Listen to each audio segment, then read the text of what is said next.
Assalamualaikum warahmatullahi wabarakatuh. Ila hadratin Nabiyil Mustafa Muhammadin sallallahu alaihi wasallam, ila hadrati qutbi jami'il maqam wal hausil a'zam Syekh Abi Hasan Ali Asyadili Syekh Abdul Qadir Jilani Syekh Junaid Al-Baghdadi Syekh Baudir An-Naqsabandi wa silsilati dalailul khairat wa silsilati jamil kutub wa jamil asanid wa silsilati dalailul khairat wa usulihim wa furihim ila hadrati Syekh Mustafa Taibul Baqa wa ila hadrati Syekh Zainuddin Al-Maribari Syekh Ibnu Hajar Al-Asqalani wa usulihim wa furihim anna Allah yu'li darajatihim fil jannah wa yanfa'una min barakatihim wa karamatihim wa asrarihim wa anwarihim wa ulumihim wa nafaatihim fid din wa dunya wal akhirah wa lima syaikhina al-kiram lahumul fatihah.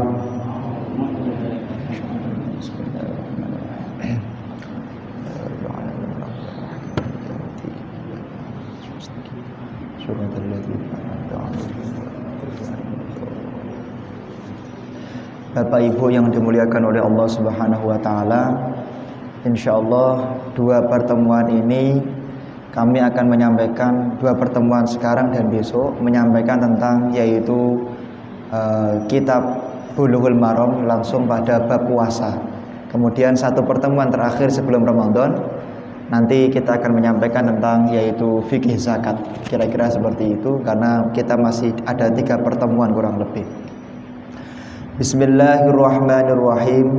Sebelum masuk ke sana, sebagaimana kemarin bulan Rajab banyak yang bertanya tentang dalilnya puasa Rajab. Puasa Rajab itu memang yang tersebar itu dalilnya tidak sahih atau hadisnya itu maudhu, palsu. Cuman bukan itu dalil yang dipakai oleh 4 mazhab sebagai dalil untuk mensunahkan puasa Rajab. Sebagaimana kemarin kami sampaikan. Begitu juga dalil yang dipakai oleh ulama 4 mazhab untuk melegitimasi atau memperbolehkan atau menyunahkan yaitu melakukan puasa Sya'ban itu bukan dalil yang tersebar di antara kita, itu bukan. Memang hadisnya maudhu, tapi bukan berarti hadis tersebut maudhu kemudian tidak sunnah puasa Sya'ban. Nah, apa yang dipakai oleh ulama 4 mazhab untuk mensunahkan puasa Sya'ban? Misalnya ada sebuah hadis bahwasanya wa qala sallallahu alaihi wasallam, dikatakan bahwasanya apakah engkau tahu fadlu Sya'ban ala sa'il syuhur ka fadli ala sa'il anbiya wa fadlu Ramadan ala sa'il syuhur ka fadlillahi ta'ala ala ibadih. Keutamaan bulan Sya'ban, bulan ini dibandingkan dengan bulan yang lain seperti keutamaannya Kanjeng Nabi dibandingkan dengan keutamaannya para nabi. Kemudian keutamaan bulan Ramadan dibandingkan dengan keutamaan bulan yang lain seperti keutamaannya Allah Subhanahu wa taala dibandingkan dengan para hambanya.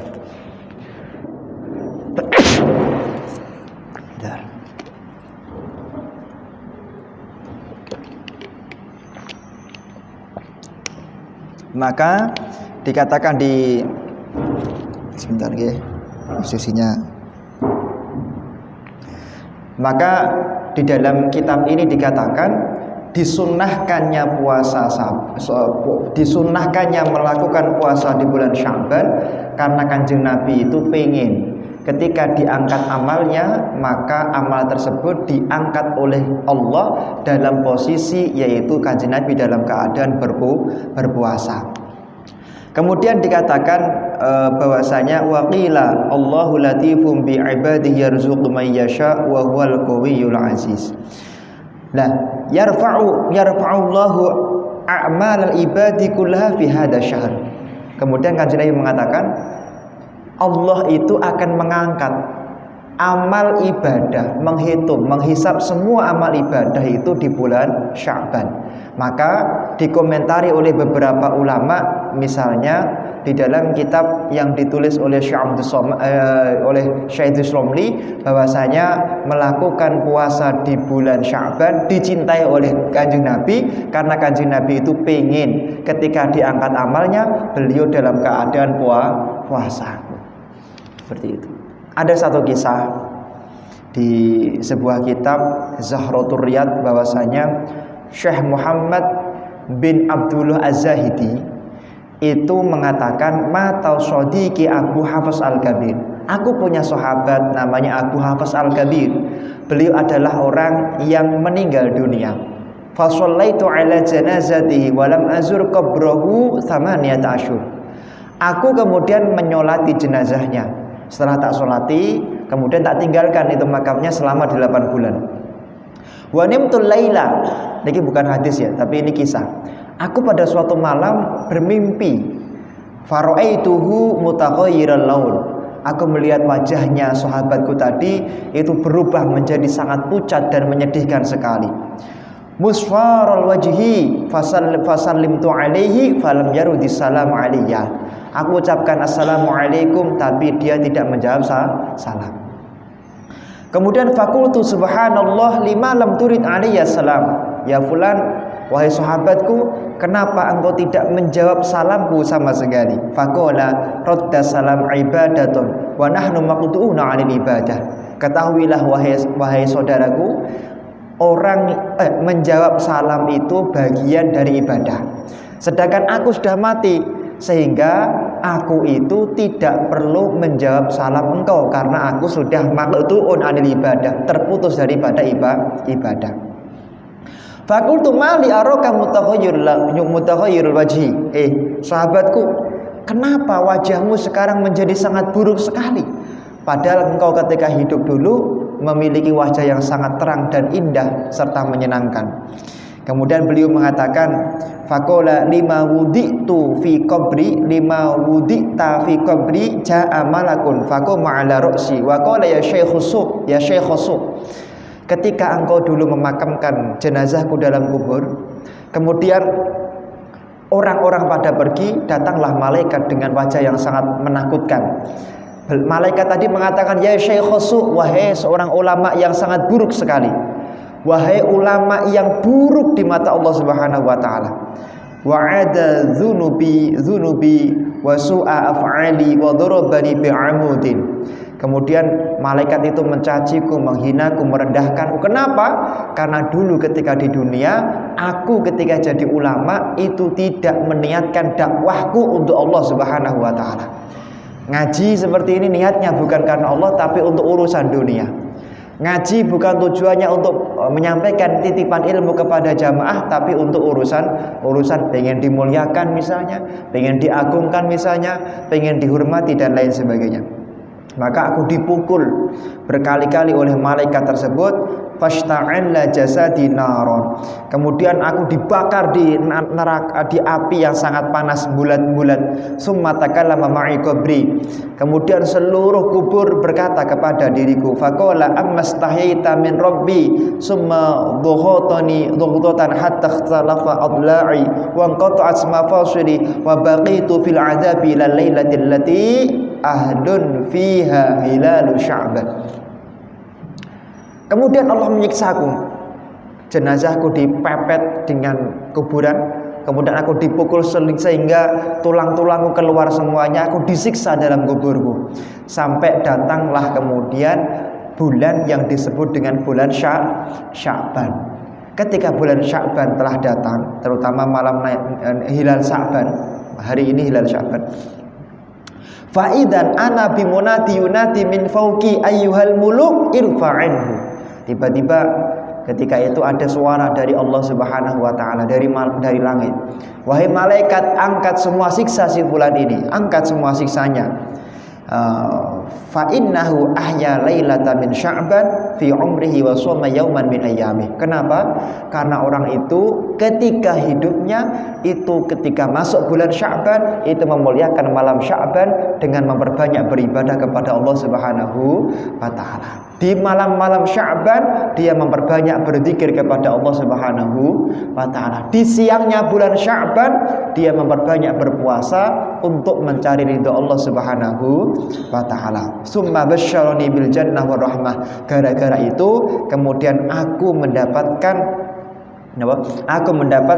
kabar bahwa kelak aku akan hidup menjadi ahli surga Allah Subhanahu wa taala. Maka kita berdoa semoga dengan kita mengadakan pengajian pada malam ini, malam Sya'ban, semoga kita semuanya kelak menjadi orang yang dimasukkan ke dalam surganya Allah Subhanahu wa taala.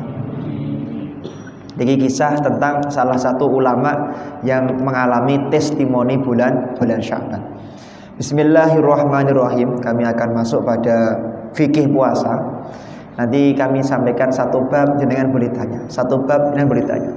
Kitabus Syiyami ai hadza utawi iku Kitabus Syiyami, kitab kan mertelake masalah poso.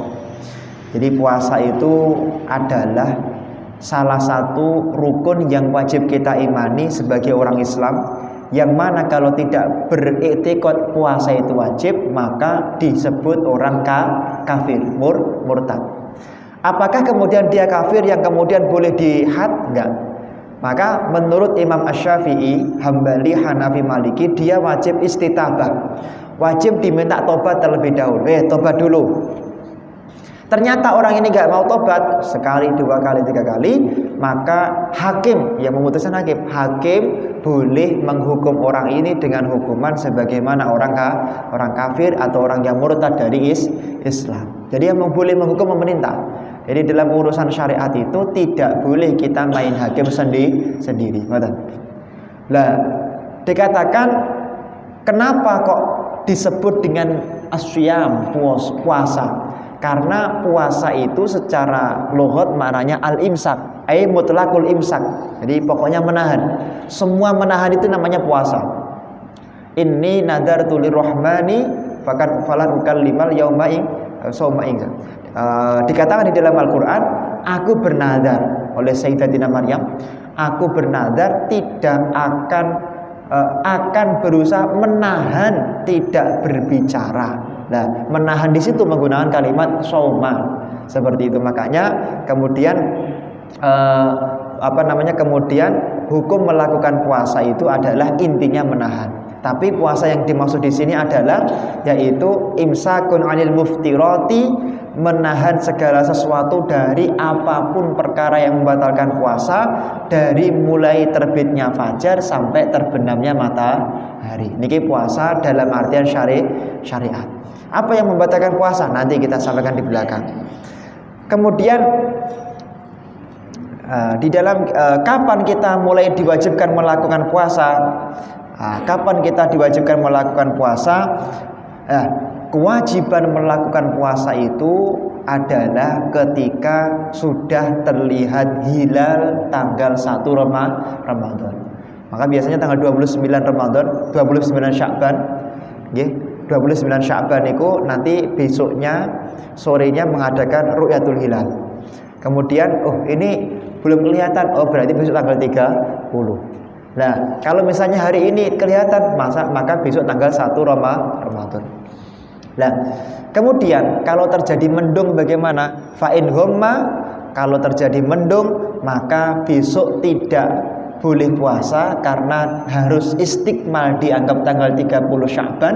Tapi kalau tidak mendung maka wajib dipastikan itu tanggal 1 atau tanggal 30 Sya'ban, 1 Ramadan atau 30 Sya'ban. Nah, kemudian di sini ulama terjadi perbedaan pendapat. Jadi demi kehati-hatian saja. Ulama mazhab Hambali, Pak, niku berpendapat fa'in homma, andaikan hari ini itu mendung, kan besok nggak jelas nih. Tadi malam ini jadi hilal atau tidak sih, kan nggak jelas, nggak bisa dikeker.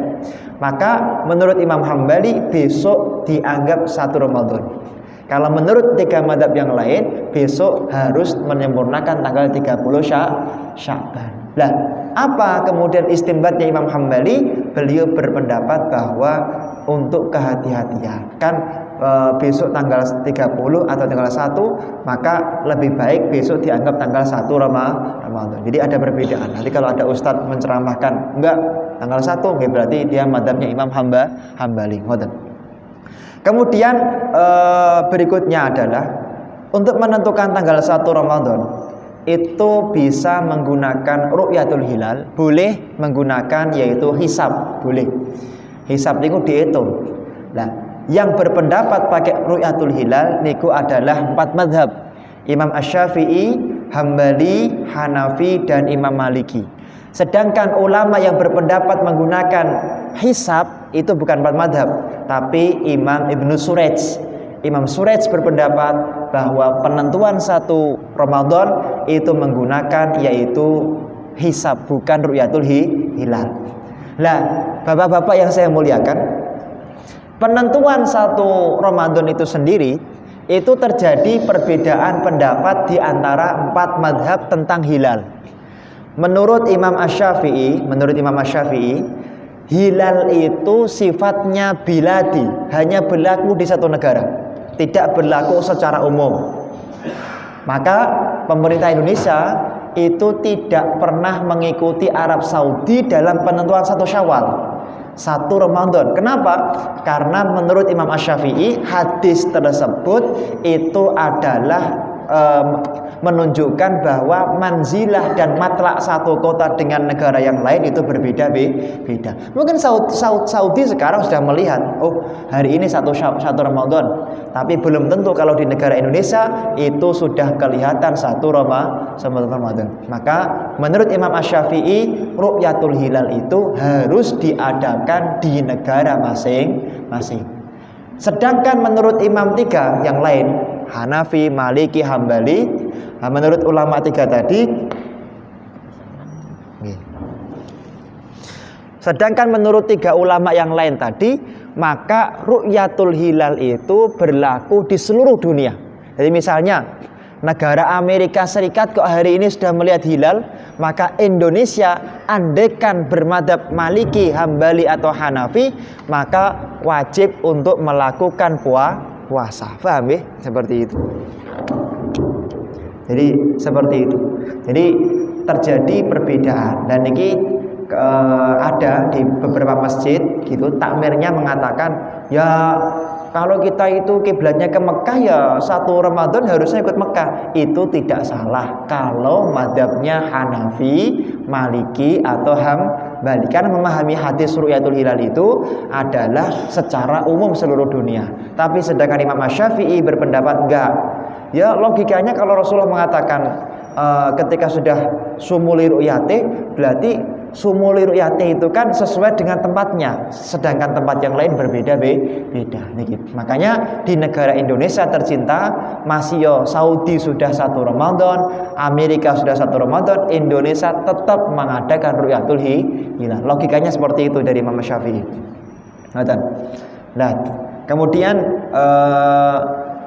dikatakan di dalam kitab Rahmatul Ummah fi Ikhtilafil A'immah bahwa ketika orang tidak mampu melakukan puasa, kemudian dia tidak berpuasa karena hamil atau menyusui, maka dia boleh tidak berpuasa. Boleh.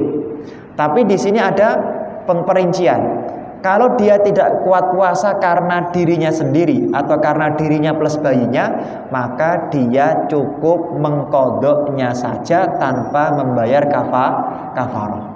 Akan tetapi kalau dia berpuasa karena tidak berpuasa karena khawatir anaknya saja, anaknya tok, maka dia wajib qadha plus setiap hari membayar 7 ons beras atau 1 mud beras. Paham ya? Jadi nak wedine anake tok 1 mud beras. Ini menurut Imam Asy-Syafi'i, Pak. Dalam nanti enggak, menurut ustadz yang ceramah di sana itu tidak perlu membayar apa-apa, itu juga tidak salah. Tapi memang kalau diceramahkan di negara kita pasti terjadi perbedaan, karena negara kita biasanya kiainya menceramahkan madhab Syafi'i begitu. Nah, sedangkan yang mengatakan tidak wajib membayar kafarah sama sekali itu adalah Imam Hanafi.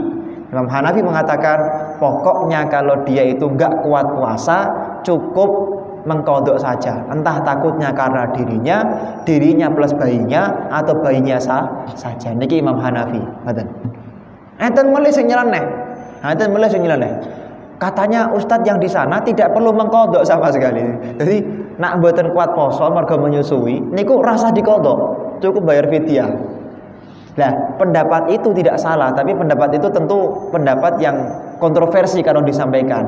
Itu adalah pendapat dari Imam Ibnu Umar,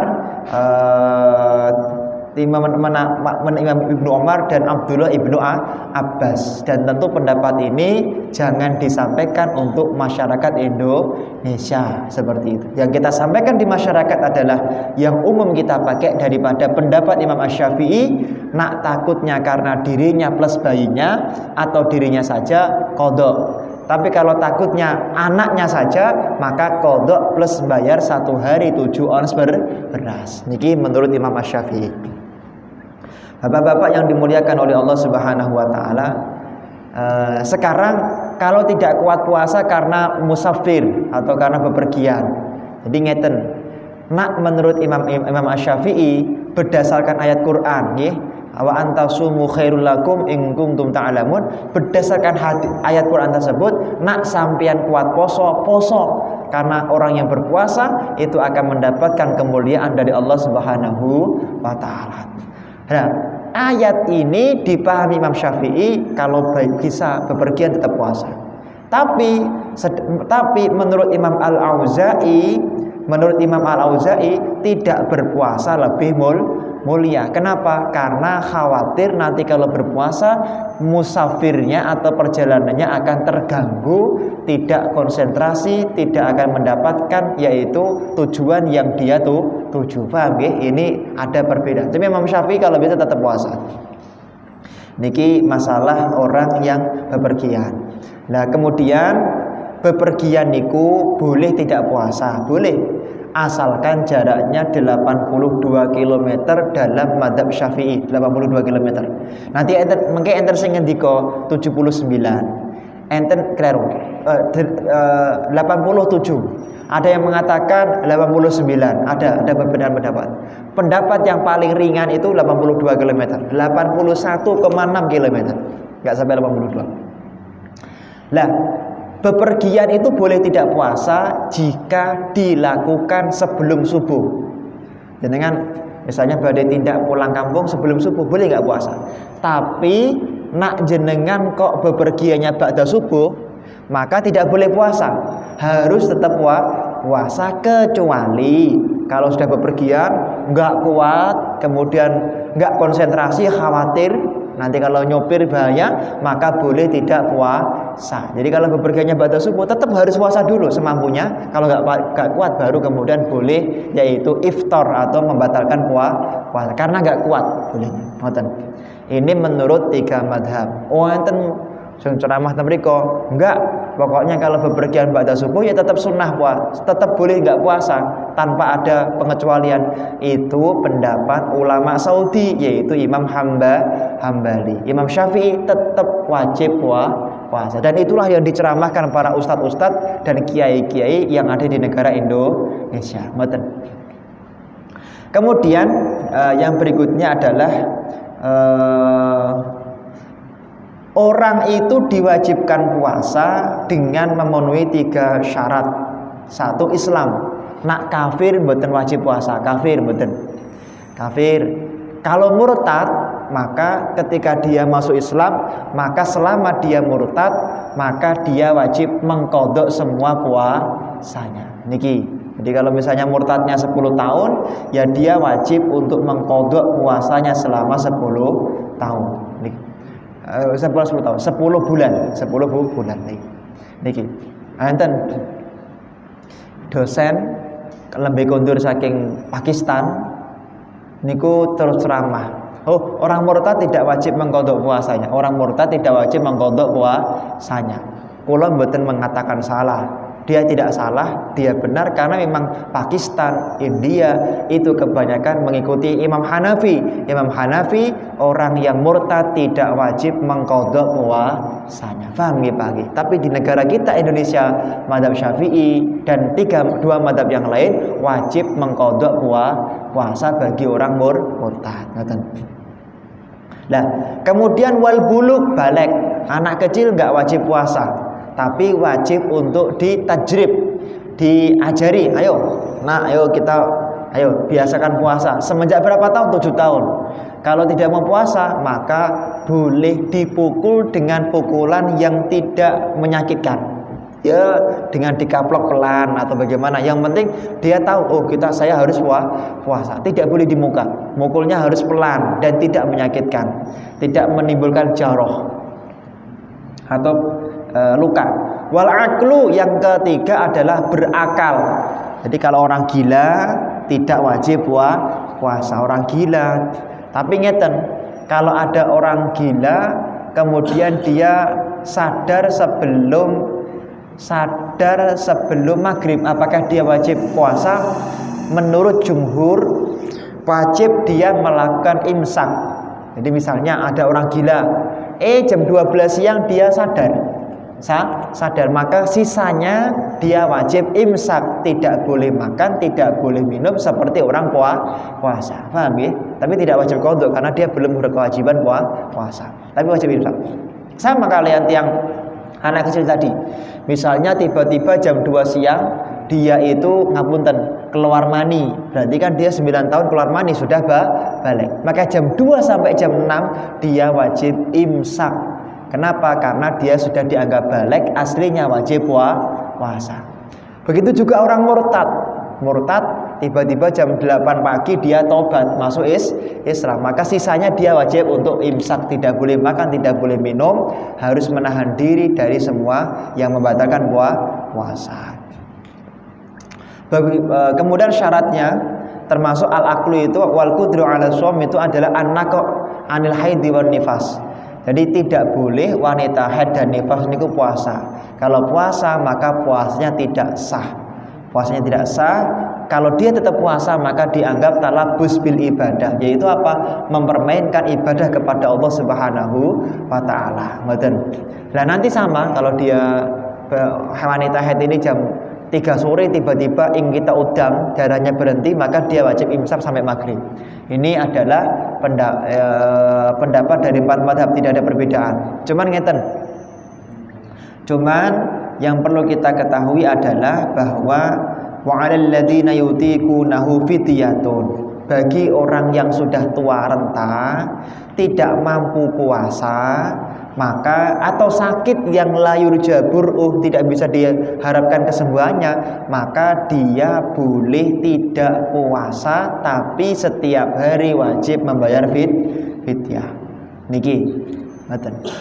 Cuman jenengan tindak teng beberapa daerah nggih, teng beberapa. Nah, fidyahnya itu berapa fidyahnya? Fidyahnya sama lah. Kita ngambil pendapat yang paling ringan, yaitu 1 mud, 7 ons beras. Jenengan betul sah derek pendapat Imam Maliki atau Imam Hambal. Imam Hambal itu 3,5 kg kurma.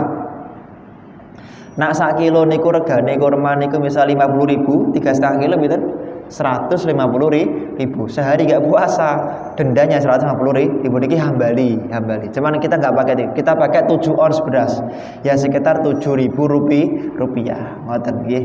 Niki untuk syarat wajib orang melakukan puasa. Bapak-bapak, ibu-ibu yang saya muliakan, saya kira itu dulu tentang syarat wajib puasa. Nanti kita lanjutkan tentang hal-hal yang lain yang berhubungan dengan puasa kalau tidak ada pertanyaan. Ada pertanyaan membuat? Yeah. Katakanlah seorang ibu, dia itu KB tidak haid selama 1 bulan. Apakah itu tetap wajib puasa sebelum atau tidak? Kemudian yang kedua tadi katakanlah denda 7 beras itu apakah harus 7 beras atau boleh uang?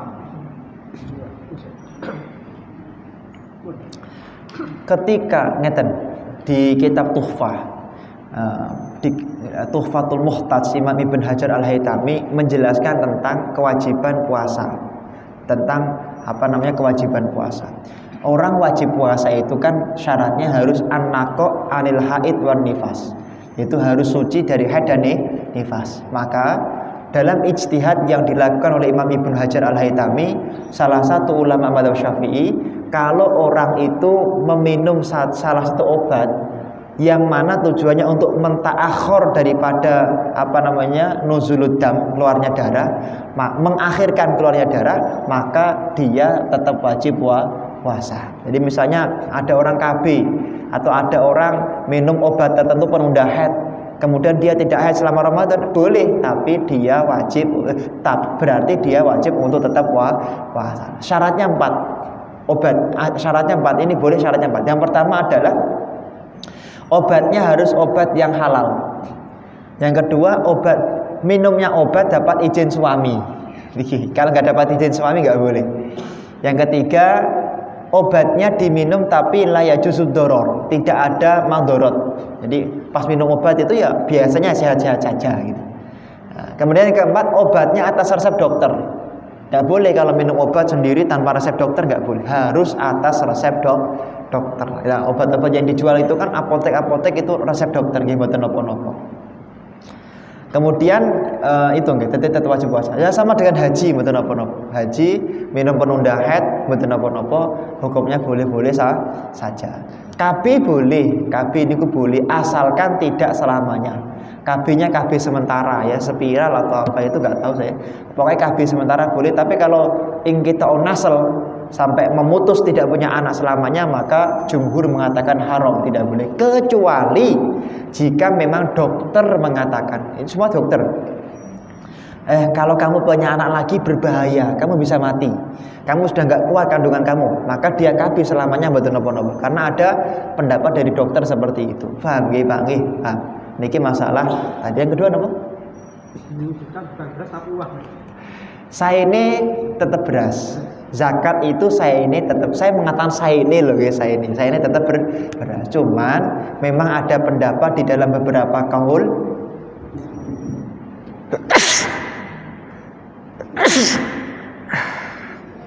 Alhamdulillah. Ada pendapat dalam beberapa kaul yang mengatakan boleh dalam bentuk uang. Bentar.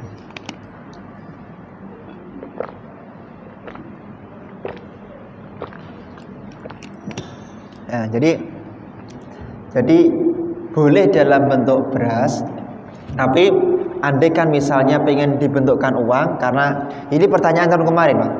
Tahun kemarin niku kuatah sing WA, niku kan pandemi, masyarakat butuhnya nggak beras, butuhnya uang. Ya, ada memang beberapa pendapat yang mengatakan boleh pakai uang, tapi yang kuat pendapatnya berdasarkan hadis Rasul itu tetap sesuai dengan apa yang harus dizakati. Yang penting kutul balad, nggak harus beras. Yang penting kutul balad. Makanan pokok kita apa? Makanan pokok kita beras ya, beras. Ngoten nggih. Ada yang lain? Sinten riyen? Kadang-kadang banyak orang karena merasa berat mengotok puasa, maka memilih bayar fidyah. Itu bagaimana? Orang itu diperbolehkan membayar fidyah tanpa qadha dalam 2 keadaan saja. Tidak ada khilaf, benar-benar khilaf. Yang pertama, dia itu sudah haram niku tua renta, tidak mampu untuk puasa. Yang kedua adalah al-marad la yurjabur'u. Orang yang sakit menurut dokter, nggak boleh menurut pribadi.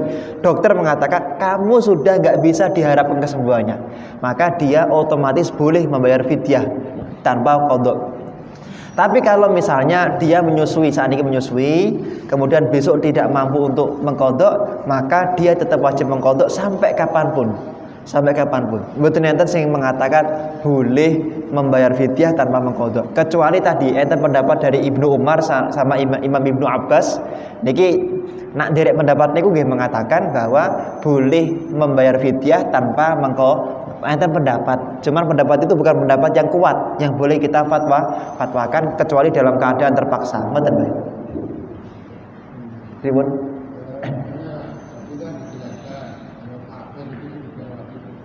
Yeah. Apa itu kafir? Kafir niku dalam urusan fikih loh, fikih. Kita berbicara fikih. Kalau akidah holas, nak pokoknya mboten beriman kepada Allah kafir. Tapi dalam urusan fikih kafir itu ada 4. Lah, kafir itu yang paling menonjol ada 2. Yang pertama kafir zimmi, yang kedua kafir harbi. Yang jelas kafir ini semuanya tidak beragama Islam. Semua tidak beragama Islam. Orang yang tidak beragama Islam dia kafir. Tapi dalam urusan fikih maka ada 4 perincian. Yang pertama kafir dzimmi, yang kedua kafir harbi. Dzimmi niku napa? Dzimmi niku damai kalau itu, damai apian, tetangganan saya niku dzimmi. Kanjeng Nabi mengatakan man qatala dzimmiyan fa ana qasmu. Barang siapa orang yang menyakiti, membunuh orang kafir dzimmi, kafir yang damai dengan Islam, maka dia adalah musuhnya Nabi Muhammad SAW. Tapi kalau kafir harbi, kafir yang memerangi Islam, kafir yang memusuhi Islam, maka dia adalah kafir yang boleh kita serang. Kafir harbi, dia menyerang Islam, kita serang. Dia menyakiti Islam, kita serang. Tapi syaratnya dzimmi niki kata, Pak. Syaratnya dzimmi yang kemarin saya sampaikan pas Idul Adha niku kata. Orang disebut kafir dzimmi, satu tidak boleh tasadur, tidak boleh punya jabatan penting. Nah, kafirnya dzimmi jadi kenapa niku? Ya kalau mau nyebut. Ya itu namanya bukan dzimmi. Kemudian kafirnya dzimmi damai, tapi markapnya, kendaraannya lebih bagus dari Islam, maka bukan dzimmi. Ada 12 syarat untuk bisa disebut kafir dzimmi. Makanya dulu di Banjar, Pak, di Banjar saya ikut, saya mewakili ada pertemuan ulama nasional di Banjar, kalau termasuk yang dari Jawa Tengah, itu diputuskan bahwa kafir di negara kita tidak masuk dalam 4 kategori kafir dalam ilmu fikih, karena nggak masuk. Karena nanti kalau misalnya kita katakan itu kafir dzimmi, kafir yang damai dengan Islam, maka dia boleh menerima daging kurban, dia boleh menyembelih daging hewan kurban dan sebagainya lah. Tapi karena tidak masuk syarat-syaratnya, maka di negara kita tidak ada kafir dzimmi, tidak ada kafir harbi dan lain sebagainya. Maka dalam urusan fikih maka disebut non-Islam atau ghairu Islam. Tapi dalam akidah tetap kafir mereka, tetap kafir. Ini urusan fikih. Nah, kafir, orang kafir niku tolak dalam urusan ibadah. Sebenarnya dia itu diwajibkan ibadah. Cuman karena dia itu adalah kafir, maka kita tidak bisa memaksa. Maka walaupun ada orang kafir di antara kita, jenengan jualan, loh kok jualan Mbak? Kenapa? Kalau sadian kangge niki lho, tangga kula enten sing kafir mboten poso, enggak boleh. Berarti jenengan mendukung kekafiran dia. Hukumnya tidak boleh. Jualan di siang hari bulan Ramadan kalau tujuannya untuk orang kafir tidak boleh. Tapi kalau tujuannya untuk buka puasa ya boleh-boleh saja. Maka dicek dulu, kamu kok jualan? Oh, ini tak jual untuk nanti sore. Mboten apa-apa, mboten apa-apa. Tapi kalau tujuan itu adalah untuk i'anatul kufrah, menolong kekafiran, hukumnya haram. Tidak boleh. Jangan jualan alat-alat Natal di bulan Natal, jualan perlengkapan Natal nggak boleh kalau tujuannya mendukung kekafirannya orang kafir. Ngoten Pak nggih. Jadi rinci sekali. Jenengan jangan kemakan media. Jangan kemakan media kemudian NU mengatakan nggak ada kafir, adanya non muslim. Kuliah ayyuhal non muslim. Nah ini ciri-ciri yang tidak datang di acara tersebut. Paham nggih? Saat itu kalau datang sendiri, bukan itu maksudnya. Belum selesai sidang, tiba-tiba media sudah memberitahu. Maksudnya dalam urusan fikih ini loh fikih. Kalau akidah tetap kafir, Paham nggih? Ada yang lain? Ngoten. Niki kuliah ayyuhal non muslim. Ya apik ngono. Ya bagus juga itu idenya. Dalil niku temu-temu sami. Sami. Ustadz Abdul Somad itu dulu kan termasuk pengurus LBM di Nahdlatul Ulama. Kalau nggih pengurus LBM sama kita cara berpikirnya sama. Dia tahu jalan pikirnya sana tahu cara berpikirnya, tidak jauh lah kira-kira begitu. Kalau mungkin Ustadz Adi Hidayat agak sedikit berbeda, tinjauannya ke hadis, tapi kalau Ustadz Abdul Somad itu lebih ke istimbatul hukum fikih itu. Wa faraidu shaumi, sekarang fardunya puasa. Arba'atu asya'a, ada 4. Yang pertama niat, yang kedua menahan dari makan, minum dan jima, yang ketiga adalah tidak boleh menyengaja untuk yaitu mutah. Niki mungkin perinciannya panjang sekali. Cuman ngeten Pak. selama bulan Sya'ban ini mari kita semuanya tinggalkan perkara yang dibenci oleh Allah Subhanahu wa taala. Kita siapkan bulan Sya'ban ini untuk bertemu dengan bulan mulia, bulan Ramadan. Kenapa kok dinamakan bulan Ramadan? Dipermendikakan Habib Zain bin Smith, li'annahu ada dua pendapat. Yang pertama, yarmadud dunub. Karena bulan Ramadan itu Allah menghapus semua dosanya manusia. Semua dosa kita dibakar di bulan Ramadan. Pendapat yang kedua, karena kebetulan kalau di Timur Tengah pas bulan itu, bulan ke-8 itu pas dalam posisi sangat panas sekali. Nah, panas itu bahasanya romdok. Romdok kemasukan alif nun, ziyadatu alif nun. Napa namanya isim ghairul munsharif menjadi nopo? Menjadi yaitu bulan yang panas. Niku namanya bulan Ramadan. Nah, puasa di bulan Ramadan itu diwajibkan baru di tahun 2 Hijriah. Jadi Kanjeng Nabi niku mulai poso itu baru ketika umur 53 tahun atau 55 tahun. Nah, nggak boleh tiba-tiba jenengan ternyata hadisnya diwajibkannya puasa di tahun 2 Hijriah. Nabi umur 55 tahun. Berarti kewajiban bagi kita puasa setelah umur kita 55 tahun. Enten sing cara berpikirnya enten. Nah, ini kacau kalau baca kacau. Ya. Nah, makanya kita harus hati-hati. Insya Allah pertemuan berikutnya kita akan membahas itu. Kemudian 3 menit terakhir, belum 3 menit. Apa yang harus kita lakukan? Yang pertama, Pak, tinggalkan perkara yang dibenci oleh Allah agar kita di bulan Ramadan itu mudah. Contoh, Imam Hambali niku kalau sudah masuk bulan Ramadan hati-hatinya luar biasa. Imam Hambali pernah melakukan rohan, menggadaikan timbanya.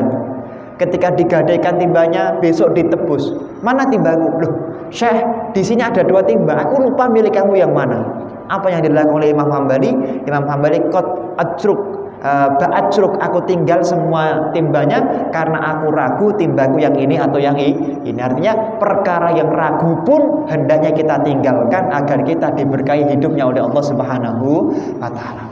Imam Ibrahim An-Nadham, beliau tinggalnya di Mekah dekat sumur Zam-Zam, tapi jarang minum sumur Zam-Zam.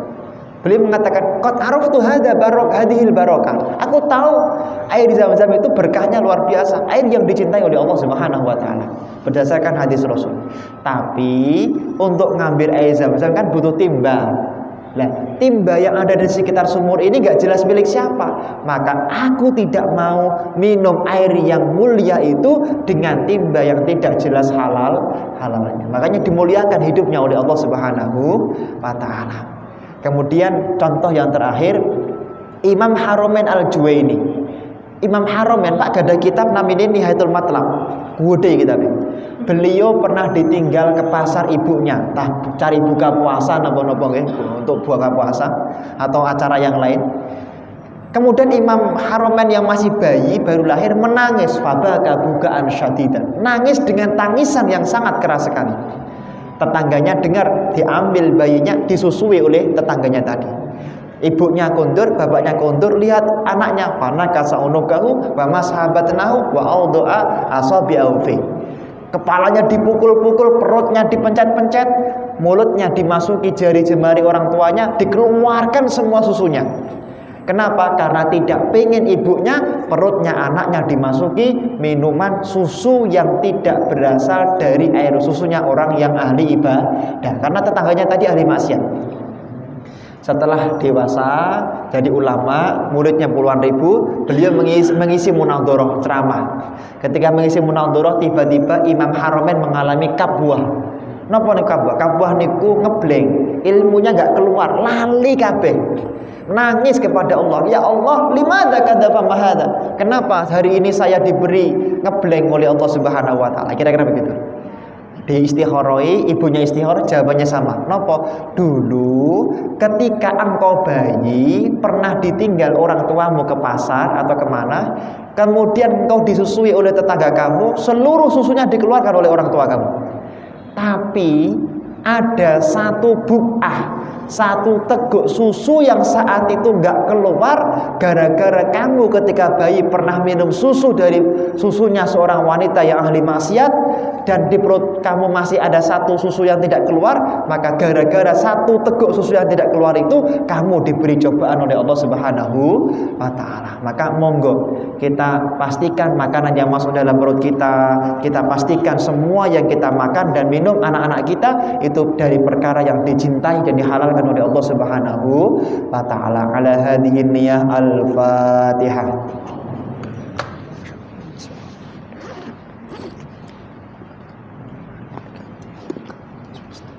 Suratul ladzina an'amta 'alaihim. Mekaten saking kula nyuwun kathah khilafipun, mugi-mugi Masjid Al Mukmin tambah barokah. Mugi-mugi jamaah semuanya diberi anak turun yang soleh-solehah, anak turun yang hafal Al-Qur'an, rezekinya dimudahkan oleh Allah Subhanahu wa taala. Al-Fatihah.